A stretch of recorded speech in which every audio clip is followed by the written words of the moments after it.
Aeroporta daxil olduqdan sonra sərnişinlərin ilk qarşılaşdığı mərhələ təhlükəsizliyə nəzarətdir. Burada həm sərnişinlərin əşyaları, həm də üzərindəki şəxsi predmetlər yoxlanılır. Məqsəd təhlükəli əşyaların və qadağan olunmuş maddələrin aeroporta daxil olmasının qarşısının alınmasıdır. Bu mərhələdə həm metal detektorundan, həm də rentgen cihazlarından istifadə olunur. Ona görə də sərnişinlərin bu qaydalara ciddi əməl etməli və təhlükəsizlik istisnai göstəricilərini rədd etməlidir.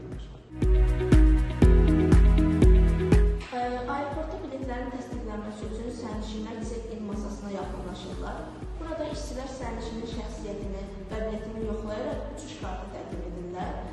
Bundan əlavə bəzi aeroportlarda self-check-in kiosklarından istifadə etmək mümkün olur. Sərnişin özü pasportunu və biletini skan edərək boarding pass əldə edə bilər.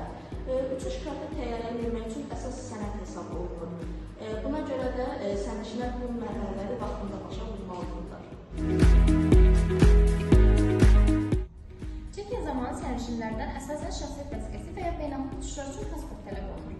Bundan əlavə sərnişin uçuş bileti və bəzən də viza təqdim etməlidir. İşçilər sənədləri diqqətlə yoxlayır və məlumatların uyğunluğunu təsdiqləyirlər. Bu prosedur həm təhlükəsizlik, həm də uçuşların düzgün idarəolunması baxımından vacibdir. Sənədləri düzgün təqdim etməyən sərnişin uçuşa buraxılmaya bilər. Bagaj çekin zamanı qeydiyyata alınır və ona xüsusi barkod etiketi yapışdırılır. Bu barkod bagajın hansı reysə aid olduğunu və kimə məxsus olduğunu göstərir. Sərnişinlər bagajını təhvil verdikdən sonra sistemdə izlənir və təyyarəyə yüklənir. Hər hansı problem yaranarsa, bu etiket vasitəsilə bagajın harada olduğu müəyyən edilə bilər. Ona görə də sərnişinlər etiket qəbzini uçuş boyu saxlamalıdır. Təhlükəsizlik yoxlamasında sərnişinlər kəskin alətlər, portlayıcı maddələr və yanıcı mayelər keçirməməlidirlər. Eyni zamanda 100 ml-dən çox olan mayelər əl itirində aparıla bilməz. Bu qaydalar beynəlxalq təhlükəsizlik standartlarına uyğun olaraq tətbiq olunur. Məqsəd həm sərnişinlərin, həm də təyyarə heyətinin təhlükəsizliyini qorumaqdır.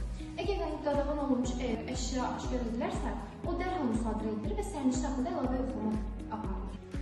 Tövsiyə olunur ki, sərnişinlər əvvəlcədən aviaşirkəti veb-saytında daşınması qadağan olan əşyaların siyahısını nəzərdən keçirsin. Azərbaycan Hava Yollarında daşınması qadağan olunmuş əşyaların siyahısı Azalaz veb-saytının daşınma qaydaları bölməsində bagajın daşınması hissəsində təqdim olunur. Təhlükəsizlik yoxlamasında əsasən rentgen aparatları, stasionar və əl metal detektorlarından istifadə olunur. Rentgen cihazı bagajın içini göstərərək təhlükəli əşyaları aşkar edir. Stasionar metal detektorları isə sərnişinlərin üzərindəki metal əşyaları müəyyənləşdirir. Əgər cihaz siqnal verərsə, təhlükəsizlik işçiləri əl detektorundan istifadə edərək yoxlama aparılır. Bu cihazlar sayəsində təhlükəsizlik səviyyəsi yüksəldilir və uçuşların təhlükəsizliyi təmin edilir. Təhlükəsizlik yoxlamalarından keçən sərnişinlər boarding pass göstərərək gözləmə zalına daxil ola bilərlər. Burada sərnişinlər üçün uçuş vaxtına qədər rahat gözləyə bilmək üçün şərait yaradılır. Hər uçuşun öz xüsusi qeyd nömrəsi olur və bunlar boarding passda qeyd olunur. Təyyarəyə minmə vaxtı yaxınlaşanda sərnişinlər həmin qapıya yaxınlaşmalıdırlar. Əks halda uçuşu qaçırma ehtimalları böyükdür. Təyyarəyə minmə zamanı qeydli sərnişinlər boarding passları skan edilir. Bu sərnişinlərin düzgün reysdə olub-olmadığını təsdiqləyir. Bundan əlavə həm bəzən sərnişinlərin pasportları da yoxlanılır ki, bu nəzarət həm təhlükəsiz, həm də dəqiq uçuşu təmin edilir. Beləliklə, yalnız uçuşa təsdiqlənmiş sərnişinlər təyyarəyə alınır. Bəli, tranzit sərnişinlər üçün xüsusi qaydalar tətbiq olunur. Onlar ölkəyə rəsmi giriş etmədən yalnız tranzit zonalarında qalırlar. Burada sərnişinlər üçün növbəti uçuşlar yönləndirilir. Əksər hallarda onların pasportları və boarding passları yenidən yoxlanılır. Bu prosedur həm vaxt itkisini azaldır, həm də təhlükəsizliyi təmin edir. Təhlükəsizlik qaydaları sərnişinlərin həyatını qorumaq və uçuşun təhlükəsizliyini təmin etmək üçün vacibdir.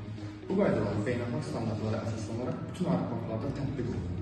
Onların məqsədi potensial təhlükələri əvvəlcədən aşkarlamaq və ya haqqa qarşılıq almaqdan ibarətdir. Sərnişinlər bu qaydaları riayət etməklə öz təhlükəsizliklərinə dəstək verici olurlar. Təhlükəsizlik əməkdaşları və sərnişinlər birlikdə çalışaraq bu uçuşların problemsiz həyata keçirilməsini təmin edə bilərlər.